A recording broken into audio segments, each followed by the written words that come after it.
CNN 방송이 선정한 세상에서 가장 소름 돋는 장소가 있습니다. 체코 공화국에 있는 세들렉 납골당입니다. 그 장소의 별명이 본 처치, 그러니까 해골의 성당이다 이렇게 불리는데요. 이곳은 로마 카톨릭 교회로서 사람의 뼈로 천장과 벽을 장식하고 있는 곳입니다. 아니, 사람의 뼈를 본뜬 모형이 아니라 진짜 인골, 진짜 사람의 뼈로서 교회 전체 벽과 그리고 장식, 심지어는 샹들리에까지 만들었다라고 합니다. 여러분, 그 사진이 있는데요. 사진을 잠시 보고 여러분과 또 말씀 나누도록 하겠습니다. 자, 이렇게 교회가 장식이 되어 있는데 모두 사람의 뼈로서 장식이 되어 있다 그래요. 천장에 달린 것 또한 기둥에 장식된 모든 것들이 인골, 그러니까 사람의 유골입니다. 심지어는 사인도 저렇게 사람의 뼈로서 되어 있다 그러네요. 말씀드린 샹들리에입니다. 샹들리에가 사람의 인골 뼈로 되어 있습니다. 이 교회의 기원은 14세기 블랙 데스라고 하죠. 흑사병으로 죽은 사람들을 매장한 묘지가 나중에 교회터가 되었는데, 시간이 지날수록 수만 명의 사람들이 그곳에 묻히게 되었고, 또한 로마 카톨릭 교회가 이곳에 납골 땅을 지으면서 유골들을 발굴했다 그럽니다. 근데 그러다가 1870년경, 그러니까 400년쯤 지나서 조각가이자 목공인이었던 프란티색 린트라 하는 사람이 이 발굴된 유골을 가져다가 납골당과 교회를 장식하기 시작했다 그럽니다. 그렇게 사용된 뼈가 8만 개가 넘고 사람의 숫자로 따지면 10,000명 이상의 유골이 지금도 이 교회를 덮고 있다 그렇게 이야기를 합니다. 체코의 놀라운 관광지, 체코에서 유명한 관광지로 알려져 있다 그러는데요. 그곳에 가본 사람들은 하나같이 이야기합니다. 그 스산함과 섬찟함에 놀란다고 말입니다. 물론 광경도 그렇지만은 어떤 사람들은 냄새마저도 두렵더라라고 하는 것을 읽었습니다. 여러분, 안 그렇겠습니까? 수백 년이 지났다고 하더라도 우리가 사진만 봐도 섬뜩한데 직접 수많은 인골, 사람의 유골을 보게 된다면 아마 간담이 서늘할 것 같습니다. 오늘 저희가 나누었던 말씀, 에스겔 37장의 말씀입니다. 에스겔 1장 3절 말씀에 보면은 부시의 아들 제사장 에스겔에게 여호와의 말씀이 임했다 그랬습니다. 이 에스겔이 어떤 사람이냐? 오늘 말씀을 전한 선지자가 어떠한 분이냐?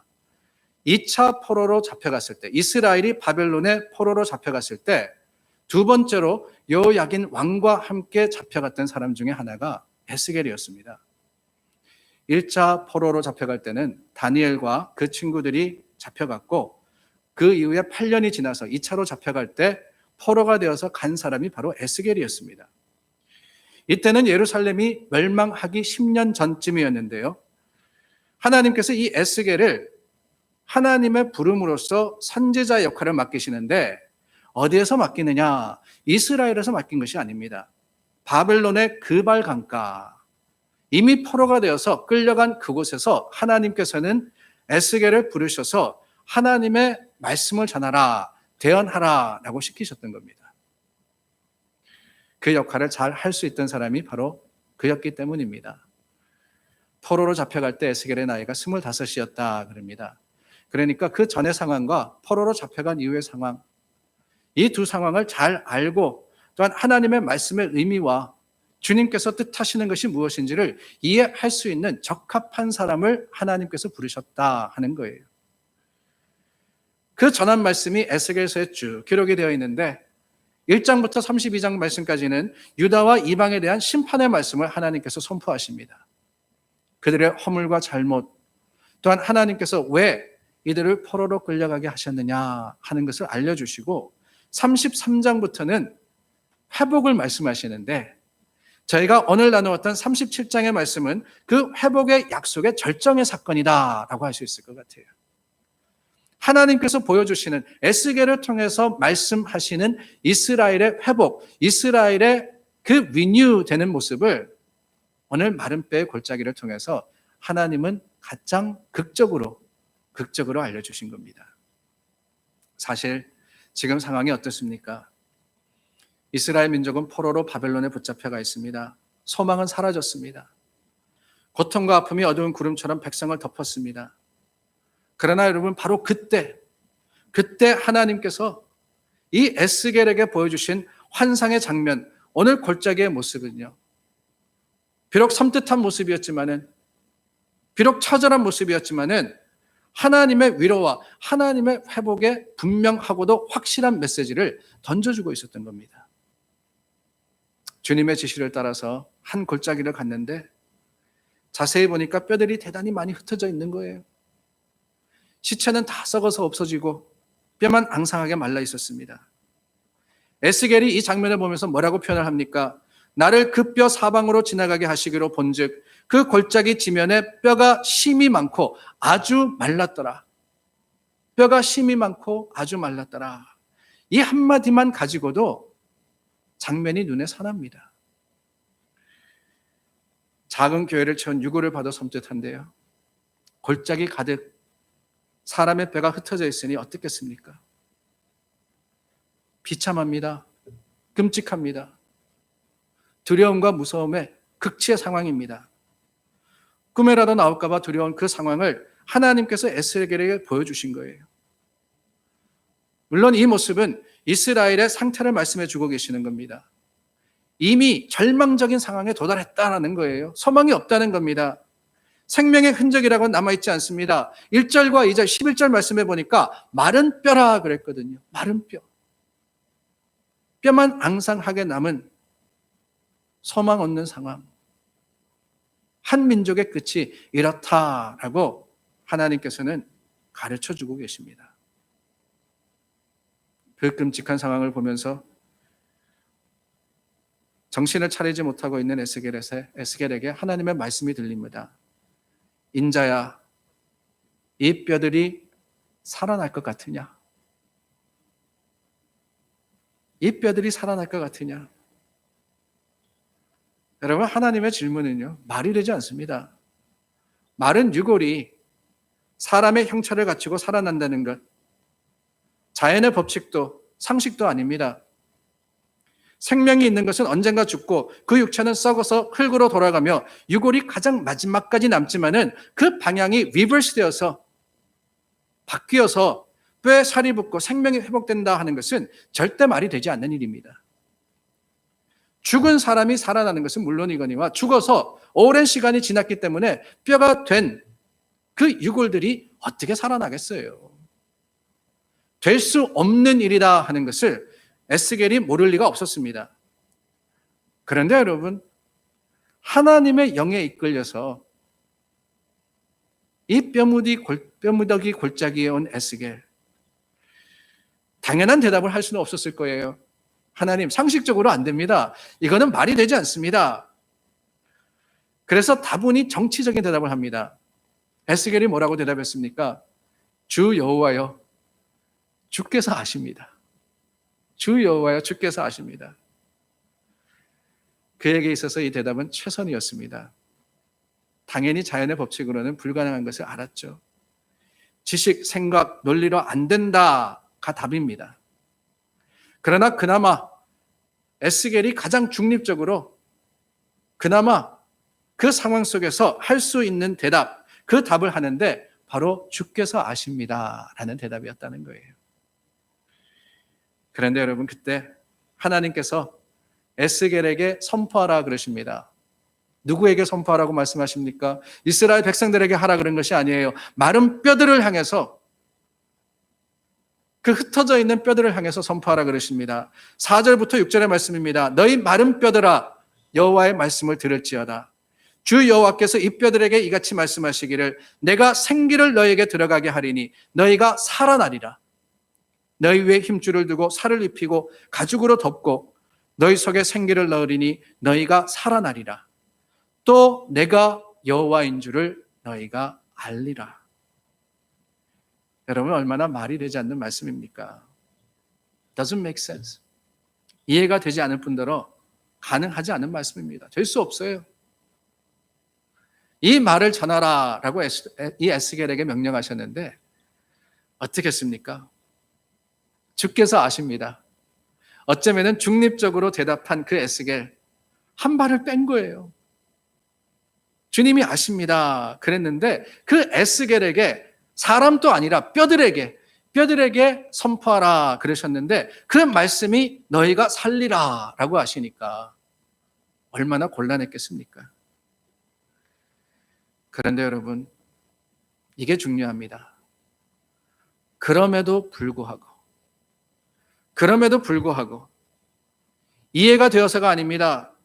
아니 심지어 믿음이 대단해서도 아닙니다. 에스겔의 믿음이 대단했다면은 살 수 있느냐 질문하셨을 때 아멘 했어야죠. 그러지 못했어요. 주께서 아십니다. 그 정도로 대답한 사람이 에스겔이었습니다. 그런데 여러분, 하나님의 영이 시킬 때, 하나님이 영이 선포하라고 하실 때 그럼에도 불구하고 에스겔은 그 말씀을 마른 뼈들에게 전했습니다. 저는 이게 믿음이 아닌가 하는 생각이 들어요. 다 알고 이해가 되어서 아멘이 아닙니다. 아직은 모르겠습니다. 아직은 불안하고 마음이 흔들립니다. 아직은 걱정되고 염려됩니다. 그러나 주님께서 하라시면 하겠습니다. 이게 믿음이 아닐까요? 우리는 믿음을 확신이라고 생각하기 일쑤입니다. 그래서 내게 확신이 없으면 나는 믿지 못하는 거다 오해를 합니다. 그러나 여러분 사실은요, 믿음은 확신이 아니라 순종이며 의지입니다. 내 의지가 아니고 하나님을 의지하는 것, 그게 바로 믿음이라는 거예요. 내가 가지고 있는 상식과 지식과 내 힘과 능력으로서는 도무지 될 수 없는 것이지만은 하나님께서 일어나라 하시면은 애쓰고 용기를 내어서 일어나려고 할 때 그 믿음을 보시고 하나님께서는 고치시고 하나님께서는 회복시켜 주시는 겁니다. 에스겔은 믿음으로써 하나님의 말씀을 대언했습니다. 그러자 어떤 일이 벌어집니까? 마른 뼈들이 이리저리 움직이고 서로 연결되었습니다.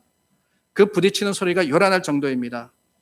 사람의 형체를 갖추자 힘줄이 생기고 살이 붙고 가죽이 덮였어요. 에스겔이 본 골짜기의 뼈들이 다 사람의 형체를 갖추고 거기 우뚝 서게 되었습니다. 말씀드린 대로 이 환상이 무슨 의미를 가지고 있느냐 하는 것이 11절 말씀서부터 나옵니다. 골짜기에 널리 흩어져 있는 마른 뼈들은 이스라엘의 족속이다 라고 하시죠. 이 뼈들은 이스라엘의 온 족속이라. 바벨론의 포로로 끌려가서 소망도 희망도 다 잃어버린 그 이스라엘 민족의 모습을 가지고 하나님께서는 마른 뼈와 같다라고 말씀을 하십니다. 이스라엘 민족 자체도 자신의 운명을 한탄했습니다. 11절 말씀해 보니까 우리의 뼈가 다 말랐고 우리의 소망이 없어졌으니 다 멸절되었다라고 한다고 하셨어요. 다 멸절되었다. 이스라엘 족속, 정확하게 말하자면은 남유대인들은 포로 생활을 하면서 바벨론에 끌려가면서 소망과 희망을 다 잃어버린 상황이었습니다. 주전 587년 예루살렘 성전에 함락이 되지 않습니까? 그들의 신앙이 흔들립니다. 하나님께서 지키시라고 생각했는데 오히려 하나님께서 그들을 심판하심으로 말미암아서 나라가 멸망했습니다. 성전이 무너졌습니다. 집안을 잃어버리고 쫓겨나고 포로가 되었습니다. 유대라는 나라 자체가 사라져버린 상황이에요. 모든 백성들이 자신의 신사를 한탄하면서 겨우 목숨만 부지할 따름이었습니다. 그야말로 골짜기 가득 쌓여 있던 그 마른 뼈들과 다름이 없었던 겁니다. 그런데 여러분, 그 뼈들이 형체를 이루고 큰 군대를 이루었다 그랬어요. 무엇입니까? 하나님 말씀해 보니까 내가 또 내 영을 너희 속에 두어 너희가 살아나게 하고 내가 또 너희를 너희 고국 땅에 두리니 회복시키시겠다는 겁니다. 나 여호와가 이 일을 말하고 이룬 줄을 너희가 알리라. 70년의 포로 생활이 끝나고 하나님께서 유대 백성들을 어떻게 하십니까? 하나님 약속대로 회복시키시잖아요. 돌이키시지 않습니까? 고국 땅에 두리라.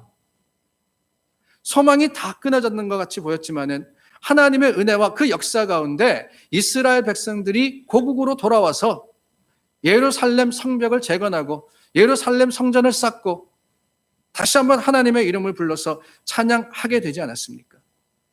오늘 말씀에 선포된 대로 역사가 이루어진 거예요. 그런데 여러분, 여기서 우리가 깨달아야 할 것이 있습니다. 그렇다면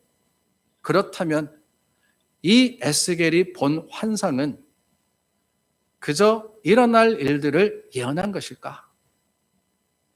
하나님께서 이스라엘의 모습을 지금 현재 현실을 보여주시고 70년이 지나서 그들을 회복시키실 것을 그저 드라마 같은, 어떻게 보면 영화 같습니다. 극적입니다. 이 모습을 통해서 그냥 알려주시는 걸까? 물론 그렇습니다. 하나님께서 예언하신 대로 모두 이루어집니다. 그러나 여러분, 하나님이 에스겔에게 보여주신 이 환상, 마른 뼈 골짜기의 환상은요, 단순히 일어날 일에 대해서 말씀하신 것이 아닙니다. 거기에는 더 깊은 의미가 있습니다. 소망 없는 상황, 마른 뼈 같은 그들을 돌이키신 주체가 누구냐? 70년이 지나서 시간이 흐르니까 자연적으로 회복된 것이 아니라는 거예요. 때가 되었기 때문에 모든 것이 돌이켜진 게 아닙니다. 더 중요한 것은 이 모든 사건과 역사 가운데 하나님께서 주관하셨고 하나님께서 이루셨고, 그렇기 때문에 내가 여호와인 줄 알리라. 이 말씀이 더 중요한 말씀이에요. 오늘 본문의 핵심은 마른 뼈가 살아났다도 아니고 이스라엘이 70년이 되어서 회복될 것이다도 아니며 여호와 하나님의 역사와 주님의 주님 되심을 깨닫는 것이 바로 오늘 말씀의 교훈이자 우리를 향하신 선포입니다. 두 번에 걸쳐서 주님이 말씀하십니다. 내가 여호와인 줄 너희가 알리라. 내가 여호와인 줄 너희가 알리라. 아니, 왜 그렇게 말씀하셨겠어요? 내가 여호와인 줄 알리라. 무슨 의미입니까? 지금 모르고 있다는 거잖아요.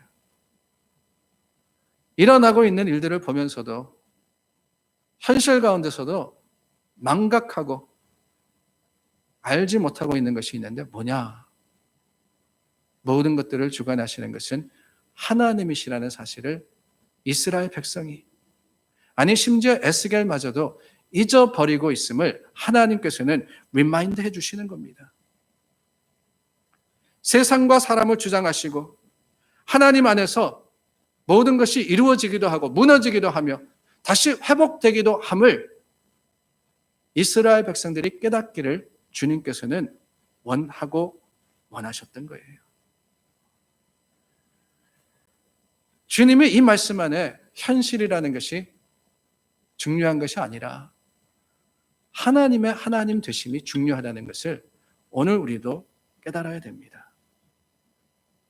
너희가 알리라. 그 말씀 앞에 얼마나 부끄러웠겠습니까? 에스겔도 섬뜩했을 거예요. 너희가 내가 여호와인 줄을 알리라. 현실 앞에서 우리는 하나님을 잊어버릴 때가 많습니다. 하나님이 생명의 주관자이시며 주님 안에 생명도 죽음도 있음을 망각하고 두려워하기도 하고 심지어는 자신만만하기도 하는 것이 우리의 모습 아닙니까? 요즘 코로나 바이러스로 인해서 얼마나 걱정과 염려가 많으십니까? 기침만 나와도 혹시 내가 걸린 것이 아닐까? 머리가 아프기만 해도 열나는 것은 아닐까? 걱정됩니다. 아니, 바이러스만이 문제가 아니라 이제 사회 격리가 시작된 지 2주가 되는데요. 여러 근심과 걱정이 우리를 뒤덮습니다. 내 직장은 괜찮을까?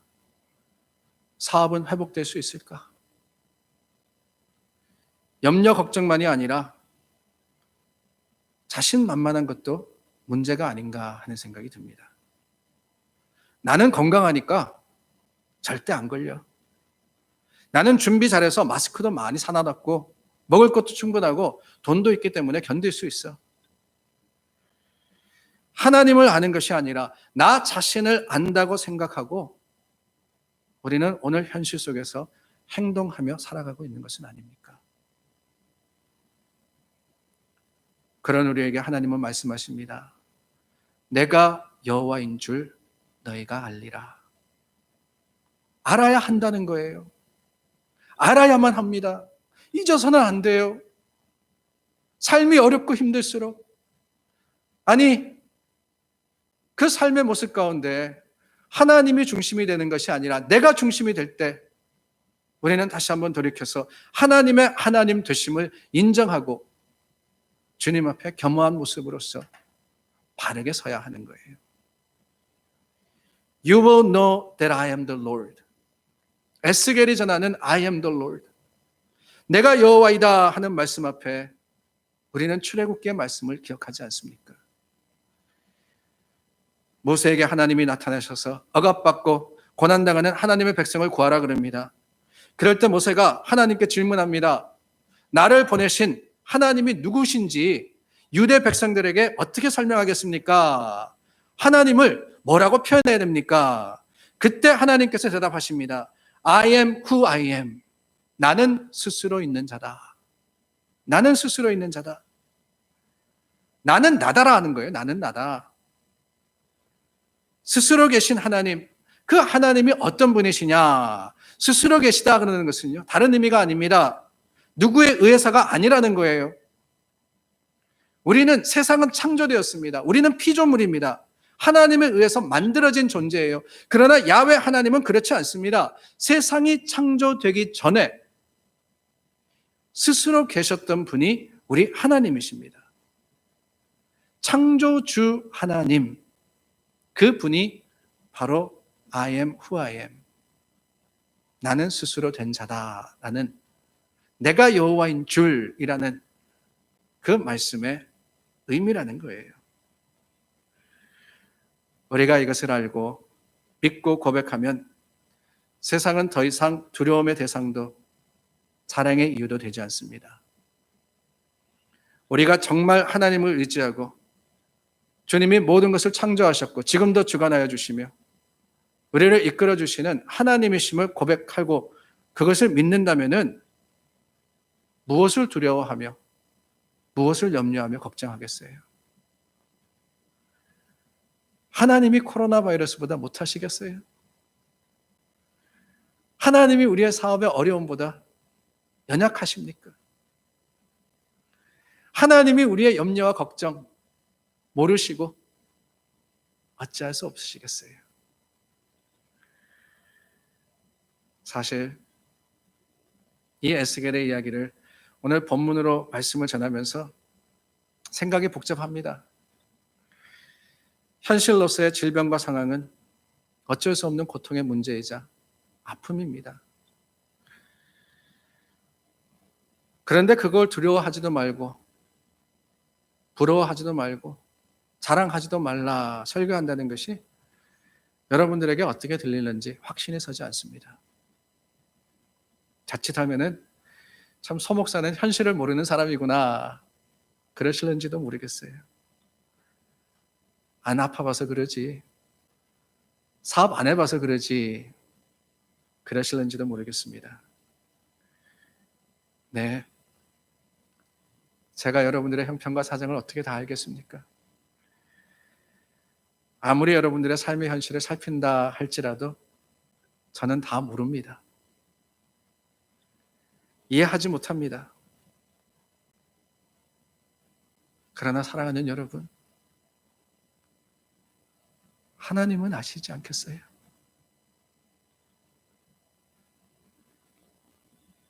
우리에게 가장 필요한 것이, 우리에게 지금 있어야 하는 것이 무엇인지를 우리를 태초부터 예정하시고 만드신 하나님은 모르시겠습니까? 그 하나님이 지금 우리와 함께 하지 않으시겠어요? 이 모든 형편과 사정을 주관하시고 다스리지 않으시겠습니까? 그렇습니다. 마른 뼈가 살았다 선포할지라도 포로 생활하던 이스라엘 백성에게는 오늘 말씀이 막연한 이야기일 수 있었습니다. 에스겔도 그런 현실을 몰랐던 것이 아닐 거예요. 그래서 여러분, 에스겔은 오늘 이야기에서 아주 중요한 한 가지 사실을 강조하고 있습니다. 어쩌면은 오늘 우리에게 주시는 가장 중요한 말씀이 바로 이게 아닌가 하는 생각이 듭니다. 에스겔이 하나님의 말씀을 대언하여서 마른 뼈들에게 선포했을 때 그 마른 뼈들이 형체를 갖추었습니다. 그런데 여러분, 그게 다가 아니었던 거예요. 그게 다가 아닙니다. 한 가지가 더 필요했는데 그게 뭐냐? 바로 생기입니다. 이 생기라는 단어가 오늘 말씀에 읽어보시면요, 계속해서 반복해서 나옵니다. 하나님께서 이스라엘 백성들에게도 이 생기와 똑같은 의미를 가진 영을 부어주시겠다고 말씀하시지 않습니까? 14절입니다. 내가 또 내 영을 너희 속에 두어, 내가 내 영을 너희 속에 두어 너희가 살아나게 하리니, 너희가 살아나게 하리니. 하나님의 영을 받아야지 하나님이 창조주이신 것을 믿게 된다는 거예요. 제가 아무리 열을 내어서 여러분들에게 말씀해 드린다 할지라도 소용없습니다. 하나님의 하나님 되심은 성령의 역사 가운데 우리 가운데 주시는 그 생기의 능력으로 말미암아서 깨닫는 것이며 인정할 수 있는 겁니다. 하나님의 영이 없으면은 아무리 우리가 지식이 많아도 마음이 착해도 인격적이라 할지라도 소용없습니다. 하나님의 영이 임하실 때 세상이 아닌 주님을 바라보게 되고 현실이 아닌 십자가가 눈에 들어오게 되는 거예요. 사랑하는 여러분, 아무리 들어도 다짐해도 두렵고 염려됩니다. 그게 현실입니다. 그러나 하나님의 약속하신 생기, 주님께서는 우리를 홀로 두신 것이 아니라 성령님을 보내셔서 우리 가운데 계시고 동행하게 하셨습니다. 그 성령의 생기의 바람이 불어올 때 우리는 하나님이 여호와인 줄을 깨닫게 되고 그 깨달음을 통해서 성령의 역사로서 회복시키시고 새롭게 하시는 하나님의 역사를 체험하게 되는 겁니다. 비록 마른 뼈와 같은 상황이라 할지라도 어느 순간에 그 뼈가 서로 연결되고 힘줄과 살이 붙고 가죽이 덮이고 피가 돌고 하나님의 영이 들어와서 살아나게 될 것을 확신할 때 죽었으나 죽음이 다가 아니라 주님의 말씀 앞에 살아난 나사로와 같이 달리라고 일어나라고 하신 주님의 능력이 우리 가운데 오늘 역사하며 우리 모든 성도들의 삶의 모습 가운데 주님의 주시는 위로와 능력의 소망이 될 때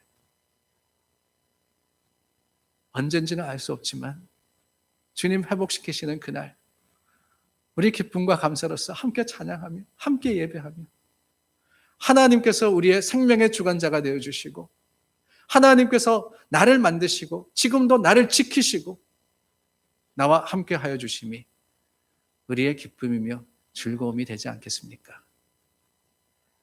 사랑하는 여러분, 주님은 여호와이십니다. 주님은 우리를 창조하신 분이시며 생명이십니다. 내가 여호와인 줄